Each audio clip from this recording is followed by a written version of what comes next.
Leo ടോൾസ്റ്റോയുടെ പ്രശസ്തമായ novel അന്ന കരീന തുടക്കം. സന്തുഷ്ട കുടുംബങ്ങളെല്ലാം ഒരുപോലെയാണ്. എന്നാൽ അസന്തുഷ്ട കുടുംബത്തിൽ അസന്തുഷ്ടി ഓരോ കുടുംബത്തിലും ഓരോ മാതിരിയാണ്. ഇന്നും നമ്മുടെ സമൂഹത്തിൽ അദ്ദേഹത്തിൻ്റെ ദീർഘവീക്ഷണം നിലനിൽക്കുന്നു. ഈ കാണുന്നത് എറണാകുളം റെയിൽവേ സ്റ്റേഷൻ ആണ്.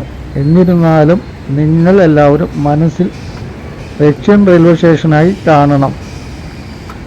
നമ്മുടെ വിശ്വപ്രശസ്തമായ അന്ന കരീന നോവലിൽ അന്ന കരീനയെ ആദ്യമായി നമ്മൾ കാണുന്നത് മോസ്കോയ്ക്ക് സമീപമുള്ള റെയിൽവേ സ്റ്റേഷനിലാണ്.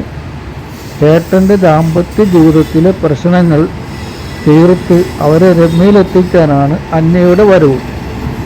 അന്ന് ആ റെയിൽവേ സ്റ്റേഷനിൽ ഒരു ആത്മഹത്യ നടക്കുന്നു. സഹോദരൻ്റെ ഭാര്യയുടെ വീട്ടിലെ പാർട്ടിയിൽ അഞ്ചത്തിയുടെ പ്രതിസുപ്ത വരനുമായി അന്ന ഡാൻസ് ചെയ്യുന്നു. ഇരുപേരും പ്രേമിക്കാൻ തുടങ്ങുന്നു. ഈ പെൺകുട്ടിയുടെ കാമുകൻ സങ്കടത്തോടെ അദ്ദേഹത്തിൻ്റെ ഗ്രാമത്തിലേക്ക് തിരിച്ചു പോകുന്നു. അന്നയെ കാമുകൻ പിന്തുടരുന്നു. അവരുടെ ബന്ധം അറിയുന്ന ഭർത്താവ് അവരെ താക്കീത് ചെയ്തു. എത്ര ഉപദേശിച്ചിട്ടും പ്രയോജനമുണ്ടാകുന്നില്ല.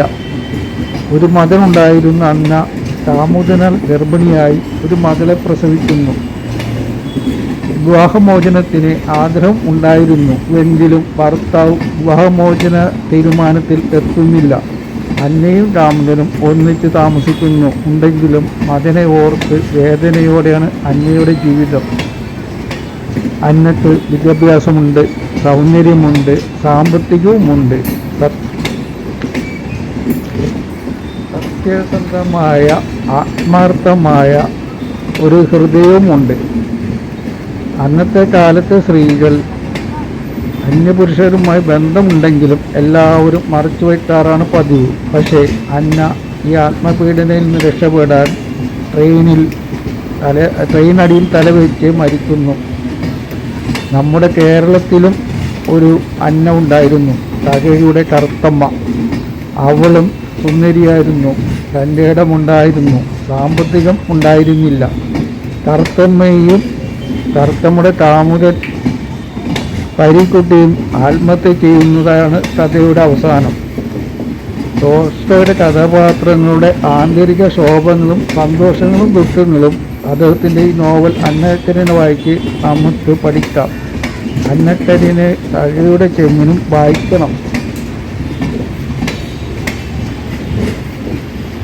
അന്നത്തെ കാലത്തെ പുരോഗമനം പ്രത്യേകിച്ചും സ്ത്രീകൾക്ക് ഇന്നും നമ്മുടെ സമൂഹത്തിൽ വന്നിട്ടില്ല എന്നത് ഈ നോവൽ നമ്മളെ മനസ്സിലാക്കി തരുന്നു. ലിയോ ടോൾസ്റ്റോയ് മഹാത്മാഗാന്ധിയുടെ ഗുരുനാഥനാണ്. ഇത്രയും നല്ല ഒരു സാഹിത്യത്തിന് നോവൽ സമ്മാനം കിട്ടിയിട്ടില്ല. എല്ലാവരും എൻ്റെ ചാനൽ സബ്സ്ക്രൈബ് ചെയ്യണം. Shelly M.